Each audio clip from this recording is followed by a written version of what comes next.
Winning the Scottish Cup has provided Celtic with some of the club's most famous and celebrated moments. Each fan will have their own personal favourite and memories, but some of these triumphs stand out as especially significant parts of the Celtic story. This is the tale of the Bhoys' first 11 of important and historic Scottish Cup finals. Back in 1892, Celtic played Queen's Park. This was the club's first ever Scottish Cup win, and it was evidence of their growing success and rise to prominence. In their first season of 1888-89, the Celts had reached the Scottish Cup final, which was an unprecedented achievement, although they went on to lose this match. In the 1891-92 season, the Bhoys were again back in the Scottish Cup final, playing at the original Ibrox. Because of bad weather, the first game had been played as a friendly. When the rescheduled final took place in April 1892, the Celts blew away their opponents. 2 goals from Sandy McMahon and Johnny Campbell, as well as an own goal, gave the Bhoys a stunning 5-1 win against the then dominant side in Scotland. Unlike in the modern era, Celtic did not receive the trophy at the game. Instead, a ceremony was held that night in the Alexandra Hotel in Glasgow city centre. This victory was one part of Celtic's holy trinity of cup wins that season, along with the Glasgow Cup and Charity Cup. The story of the 1904 Scottish Cup final, which took place between Celtic and Rangers, is one of multiple firsts for Celtic and also Scottish football. In August 1903, the Bhoys had switched from wearing green and white stripes to the now world-famous green and white hoops. Celtic's first final wearing this shirt was a Glasgow Cup defeat that same year.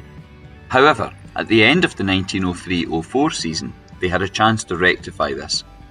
The Celts were due to meet Rangers in the final at Hampden Park in April 1904.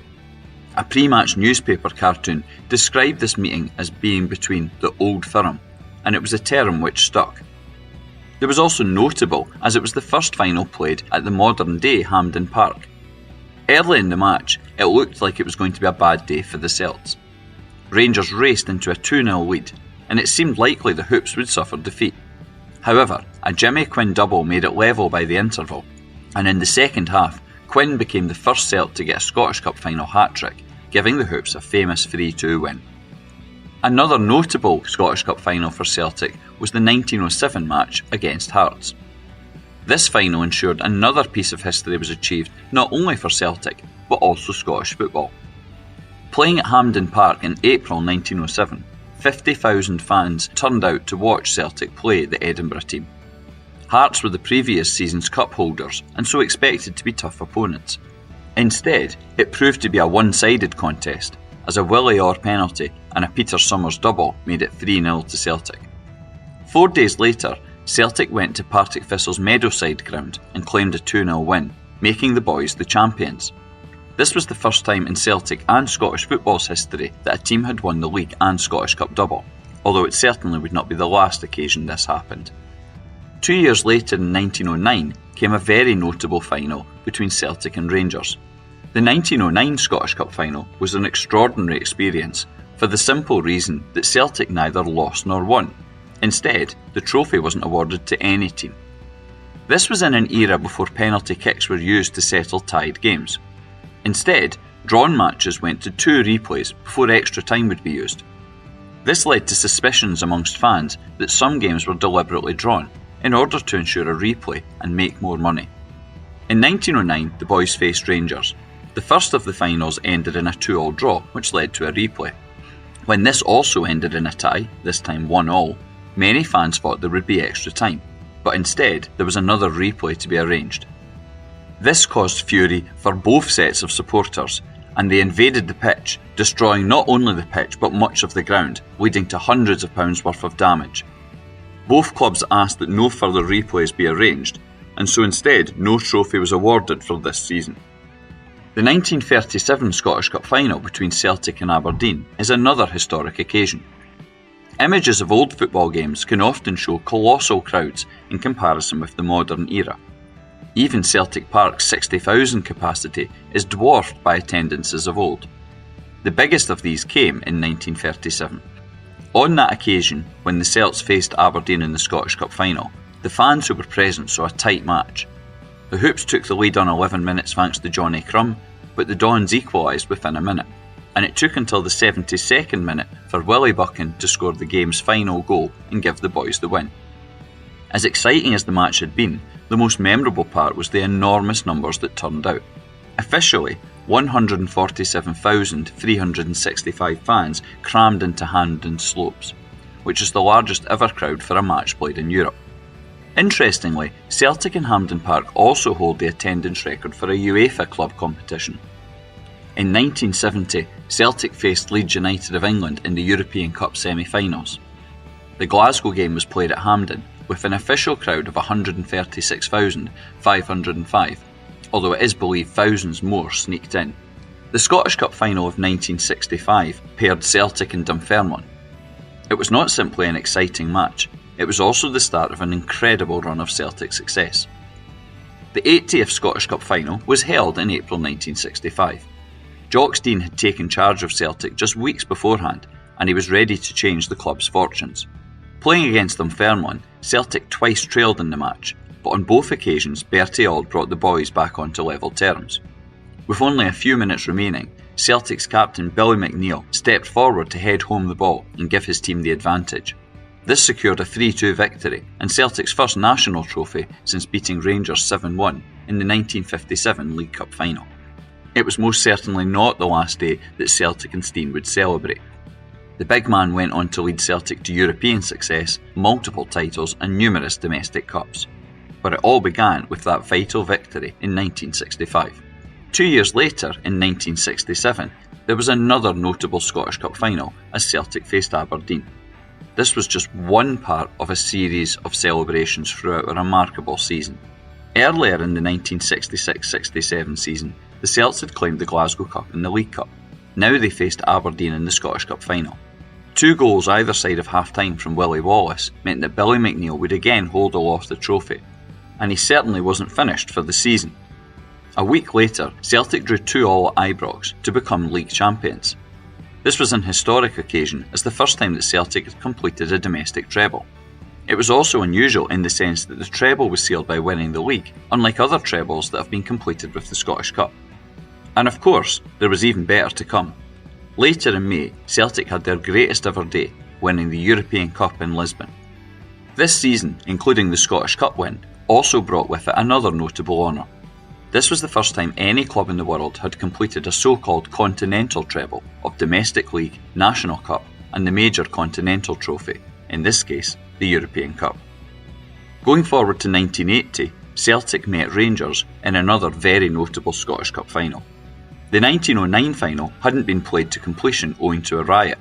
The 1980 match saw yet more violence, however, at least it did not affect the outcome of the game.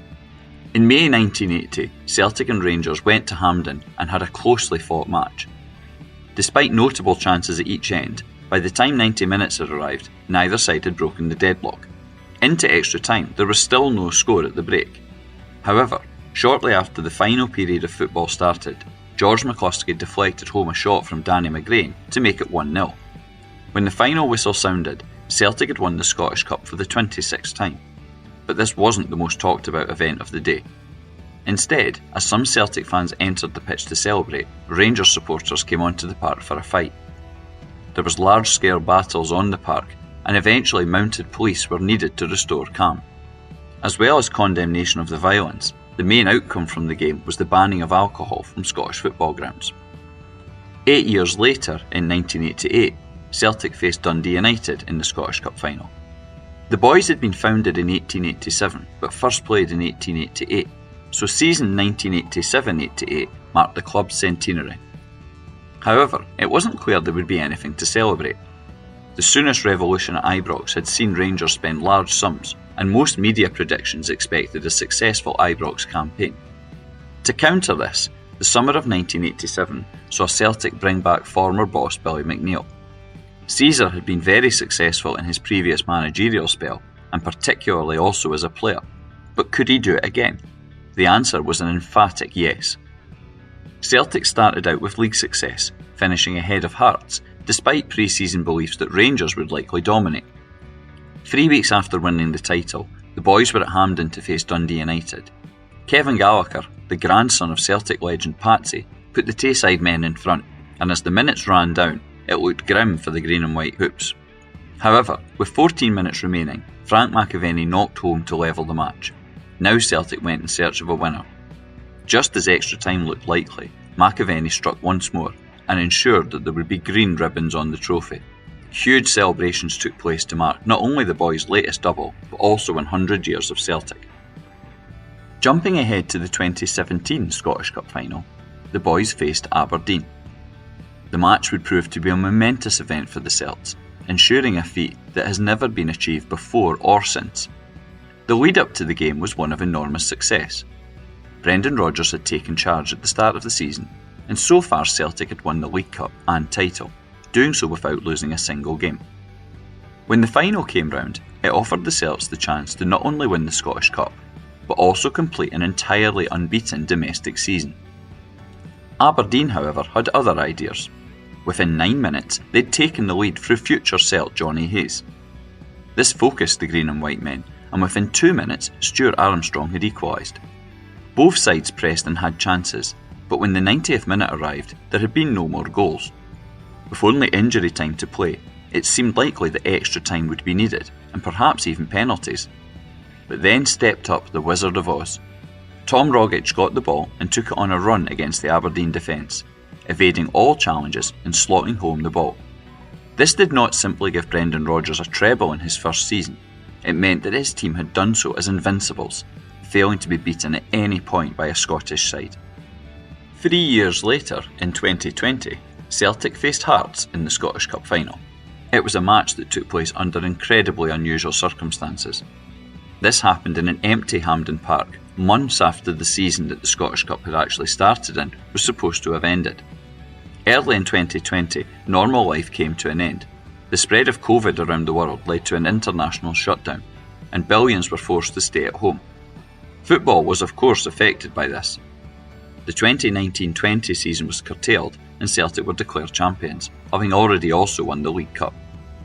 However, the Scottish Cup was only at the semi-final stage. Once football began to be played again, but without crowds, these games went ahead. In November 2020, Celtic beat Aberdeen in the semi-final, the day after Hearts had won the Edinburgh Derby to set up a final showdown. The 2020 Scottish Cup final took place on the 20th of December 2020. Despite there being no fans present at Hampden, it was still a remarkable game. Thanks to Ryan Christie and odds-on Edouard, the Celts were 2 ahead within half an hour. It looked to be over, but Hearts fought back and took the game to extra time. Once again, the Celts took the lead with Lee Griffiths scoring, but another Hearts strike made it 3-3. It was a very exciting game, and also the final score. Penalty kicks were needed, which was ominous for Celtic. The boys had lost their 2 previous domestic cup final penalty shootouts, falling to Aberdeen in the 1990 Scottish Cup and Raith Rovers in the 1994 League Cup. However, this time it would be different. Hearts' final 2 penalty kicks were saved by Connor Hazard in the Celtic goal, and Christopher Ajer scored the decisive penalty.